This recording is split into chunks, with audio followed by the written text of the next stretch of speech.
verse 2. Shepherd the flock of God among you, exercising oversight, not under compulsion, but voluntarily, according to the will of God, and not with greed, but with eagerness. So here, once again, like this is what I was saying, like shepherd the flock of God among you. So your flock, whoever's under you, that's your flock. Those who have been given to you. Shepherd them, lead them, okay, nurture them, give them guidance, okay, exercising oversight, all right, which basically is the same thing as shepherding them, okay, see what's going on with them, know what's going on with them, okay, not under compulsion, so basically not under force, but do this voluntarily, okay, do it out of the goodness and the kindness of your heart, or because God has been so good to you. Like, I need to be reminded, of all the good things that happened to me in my own life when I don't want to do something for someone else. I immediately, and I gotta turn that thing around. Okay. So not under compulsion, but voluntarily according to the will of God, and not with greed, but with eagerness. So not basically with what you could get from the situation. Okay. And even sometimes, I feel like there's always a reward for what we do, even, like in raising your children and teaching them and things to do. There's always a reward. So I feel like we should have that expectation, whether it's just for the child doing, the best that they can, or, that compliment that comes to them and they feel really good about it. Like even with my students, with my classes, I tell them, we're going to be the best class in this school. So when we go down the hall, we expect compliments from other teachers. And my classes get them often, all the time, because that is the expectation, that we would be the best class in the school. We know the expectations are. The expectations are for everybody. They're posted around the school. Why would we ignore them? So even, with that, going back to, like I said, like even but me being an adult, that means I too need to be given instruction, okay, and teaching them, like I said, shepherding them, okay, but not with greed, not for what I can gain from them, but just with an eagerness, expecting them, causing them to rise up to that next level of what they can do, what they can be. Okay. As I was reading some of the notes that students wrote to me, it's like I got a lot of, you were strict, but you were fair. I thought you were strict, but then I realized that you cared about us. All those kind of things. So that was my hope. That was my expectation, is that they would get, the discipline, the structure that they would need, but they can see also that I have fun, that I can have fun too. And I kept telling them there's a time and a place for everything. We have a lot of work to do, but once that work is done, I don't mind having a good time. And they was were playing music so loud in my class and singing and dancing, like, like having a real party in there, like the last 2 days of school. I didn't even look up at them. Didn't even look up at them. I'm like, I told y'all the work is done.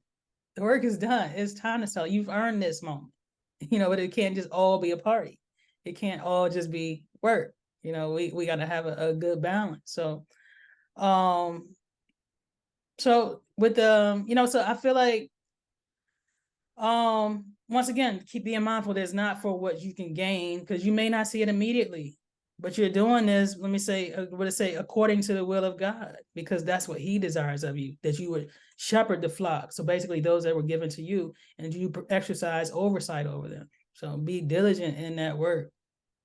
Verse 3, nor yet is domineering over those assigned to your care, but by proving to be examples to the flock. So not saying to dominate them, like you like I was saying with the little boy, like he could have been whooped, in that situation by his adults, but he was basically given to me, like I said, that care that the pastor showed by going to a seat with him, showing him what to do.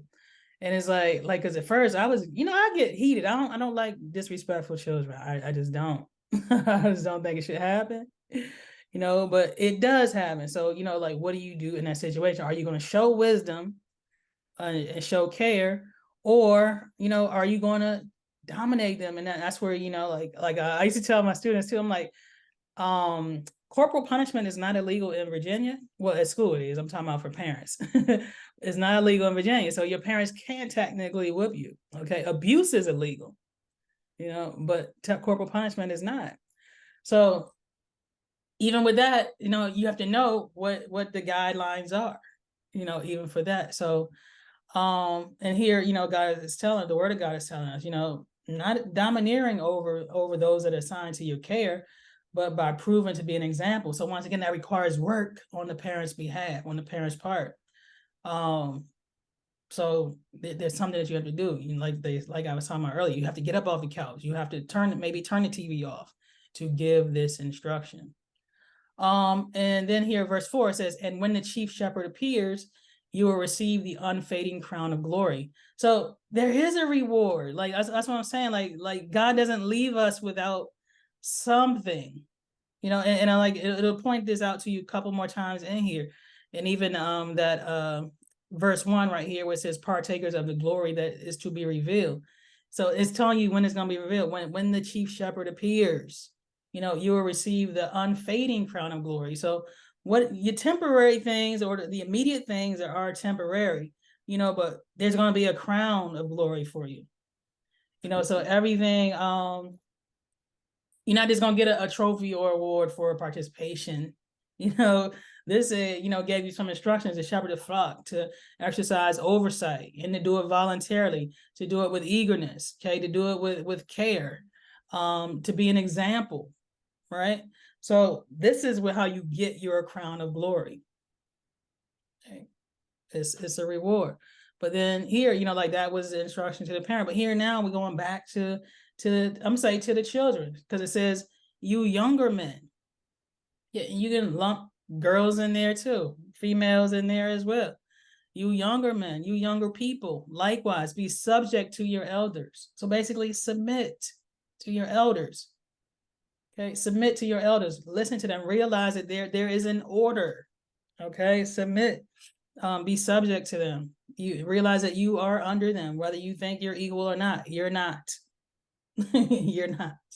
Okay, and then also elders recognize that too. They're not your equal. Okay, so treat them as not your equal, as somebody that needs your care, needs your guidance, needs your instruction, needs your wisdom. Okay, that's what they need. Okay, and all of you. So this is not just to the young men, but this is to everybody, the elders and the younger people. And all of you, clothe yourselves with humility toward one another. Okay, so humble, and that's once again, like I said about the pastor, he humbled himself to go to the little boy's seat with him and then run back up to the front with him. And Pastor was running, the little boy wasn't. He didn't drag him, but the little boy did a fast walk. But so I mean, he just refused to run. I don't know what was going on with him that day. He said he didn't feel like it. But clothe yourselves with humility one toward another. I feel like this is really powerful because I feel like as adults, you can lose yourself in your power and your authority. Or then a child is given too long of a leash, they lose themselves in that freedom that they're given. But here, the word of God brings us back to it. Clothe yourselves with humility. So put on that humility, wrap yourself in it, one towards another. So I need to give humility and also receive or accept, humility on someone else's part, right? Because here it says, because God is opposed to the proud. So basically he's your opponent if you're being proud, right? He's not on your team. He's not on your side. Or basically you're not on his team or on his side if you're being proud, because that's your choice. Your pride, whatever you're holding on to, that is your choice. You're choosing that. It said, but he gives grace to the humble. So grace is that unmerited favor. So basically favor that I did not deserve. Unmerited. I didn't deserve it. There was nothing merited about what I did or what I have done to give me that favor. There's nothing I did to deserve it. But he gives it to me because I humble. But here it says too, humble yourselves. humble yourselves. So humility, that's an act of your own will. Anybody, any thoughts, comments, concerns? No.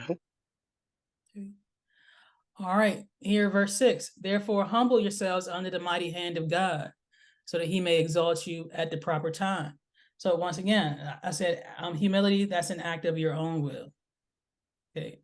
Under the mighty hand of God. So understanding, like power and might is in his hand. It belongs to him. So me trying to force a situation, that's not me being humble, and that's not me submitting myself under his mighty hand. Understand that like once again, power and might is in his hand, so that he may exalt you at the proper time. So I don't say the time. I'm not in charge of time.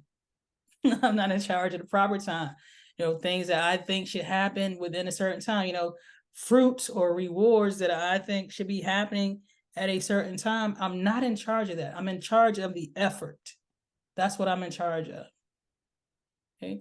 I'm not in charge of what the result will be when I should see it. Right.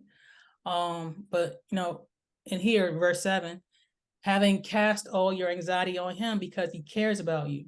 So those things that, once again, that would cause you anxiety. Anxiety is what? Worrying about something that hasn't happened. That's what anxiety is. So you're worrying and giving all of your energy to an expected bad result of something that hasn't even happened. All right. So it says cast all of that on him because he cares about you. So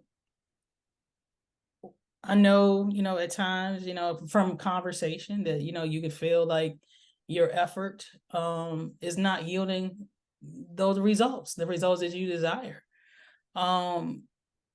Still, by your faith, like what we were talking about in the conversation when I'm sorry, last time when we had Bible study, you may not feel like going on, like the weight, the burden of it may seem, to be too much, but cast all your cares, and then you gotta leave it there. You can't pick it up again, which I know we have a tendency to do. I know I have a tendency to do, is to pick it up again.